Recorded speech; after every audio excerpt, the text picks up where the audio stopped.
আসসালামু আলাইকুম রহমতুল্লাহি ওবরকাত। আজকে আলোচনা করব আপনাদের মাঝে একটা বশীকরণ তাবিজ নিয়ে।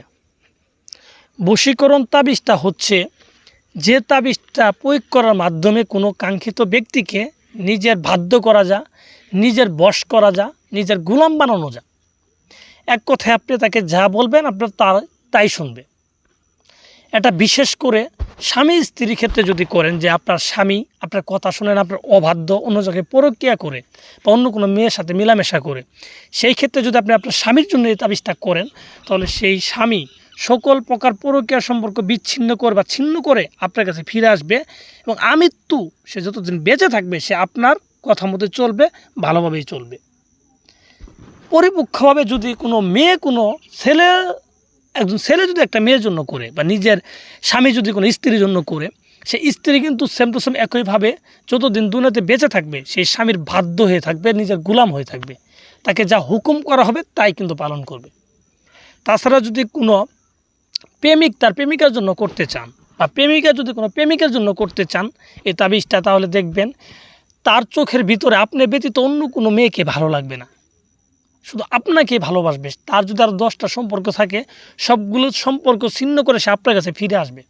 এটা আমি একবারে গ্যারান্টি দিচ্ছি। কিন্তু কথা হচ্ছে, আমি যেতভাবে সহজভাবে বলছি জিনিসটা কিন্তু অতটা সহজ না। যদি আপনি তাবিজটা সঠিকভাবে লিখতে পারেন তাহলে কিন্তু আপনার এই কাজগুলো হবে। এই কাজটা আমার মুখের কথা দিয়ে কিন্তু সম্পর্ক নয়, তাবিজের সাথে সম্পর্ক। আপনি তাবিজ সঠিকভাবে করতে পারলে আপনার এই কাজগুলো হয়ে যাবে, এর চেয়ে বেশিও হবে। তাই আমি বলবো, এগুলো কথা শুনে শান্তি না পায়ে কাজটা কিভাবে সঠিকভাবে করলে কাজ হবে সেটার দিকে মনোযোগটা বাড়ায় দিবেন। কারণ ভাই, এই বশীকরণ তাবিজ করার জন্য অনেক লোক হাজার হাজার কবিরাজের পাশে গেছে, বিভিন্ন কবিরাজের পিছিয়ে ঘুরতে ঘুরতে অর্থ ব্যয় করতে করতে শেষ, হতাশ। এখন একজন কবিরাজকে একজন ফেরেশতাও যদি তাকে এসে বলে যাবে আমি করে দিতে পারবো, তার কথা তার বিশ্বাস হবে না। এরকম পর্যায়ে গেছে। এর কারণ হচ্ছে আপনার সঠিক নিয়ম না জানি, সঠিক তাবিজ না জানি মানুষের পিছিয়ে দৌড়ান। আরে ভাই, আমার নিজের কাজ নিজে কর্ম, নিজের যদি যোগ্যতা থাকে অন্যের কাছে কেন যাব? নিজে যদি করতে পারি, নিজের আয়ত্তের ভিতরে যদি থাকে তাহলে আমি নিজেই করব। আর যদি আমার আয়ত্তের ভিতরে না থাকে তাহলে আমি অন্যের কাছে যাব। তো যাওয়ার আগে তোমার চিন্তা করতে হবে যে উনি যে ভিডিওটা আমাকে দিল, যে তাবিজটা দিল, এই তাবিজটা সঠিক কিনা। এই তাবিজটা যদি সঠিক হয়, সে যদি একটা সঠিক তাবিজ আমাদের দিতে পারে, তাহলে সে কিন্তু আমার জন্য একটা সঠিক তাবিজ করতে পারবো। তার কাছে যদি সঠিক জিনিস না কি থাকে তাহলে সে আমাকে কিভাবে দিবে? মানে কথাটা বুঝেন। তো তাই মানুষ চিনে জায়গা বুঝে আপনি যাবেন, তাদের কাছে কাজ করে নেবেন। আমার কাছে আসতে হবে এরকম না, এটা আপনার বিবেকের উপরে। তো ভিউয়ার্স, আমি কথা বেশি বলে ফেলছি। যারা এই তাবিজটা করতে চান সঠিক নিয়মে কিভাবে করবেন আমি আপনাদের বিস্তারিত বলে দিচ্ছি।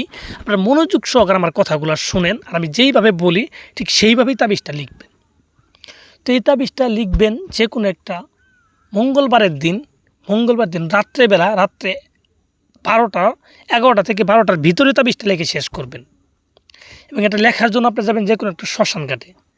যাওয়ার পর শ্মশানে যেখানে চিতাপুরা আর কি, ঠিক আছে, তার আশেপাশে আপনি বসবেন, যে কোনো একটা আশেপাশে বসবেন, দক্ষিণ দিক মুখ করে। সামনে আগরবাতি মোমবাতি এগুলা ধরায় নেবেন। ধরায় নেওয়ার পর একটা মাটির হাঁড়ি নেবেন, নতুন একটা মাটির হাঁড়ি একদমই কিনে আনবেন। কিনে আনার পরে সেই মাটির হাঁড়ির উপরে এই তাবিজটা অঙ্কন করবেন। আমি যেভাবে আঁকাইছি আপনার সেম টু সেম একইভাবে এই তাবিজটা অঙ্কন করবেন। তো অঙ্কন করার পর তাবিজের নিচে যাকে বশ করতে চান, প্রথমত ছেলের নাম লিখবেন, তারপর ছেলের বাবার নাম, তারপরে মেয়ের নাম, তারপরে মেয়ের মায়ের নাম। যে কেউ করেন, ছেলে করেন মেয়ে করেন, প্রথমত ছেলের নামটা দিবেন। আর তাবিজটা যখন লিখবেন তখন মুখের ভিতরে মিষ্টি জাতীয় কোনো কিছু দিয়ে লিখবেন। আর যার জন্য লিখতেছেন তার কথা ভেবে ভেবে লিখবেন।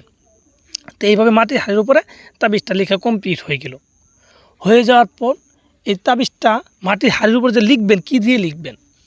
এটা লিখবেন কুমকুম আর কাম সিঁদুর মিশ্রিত করে কালি বানায় নিজের শাহাদাত আঙ্গুল দিয়ে এই মাটির হাড়িতে এই তাবিজটা লিখবেন।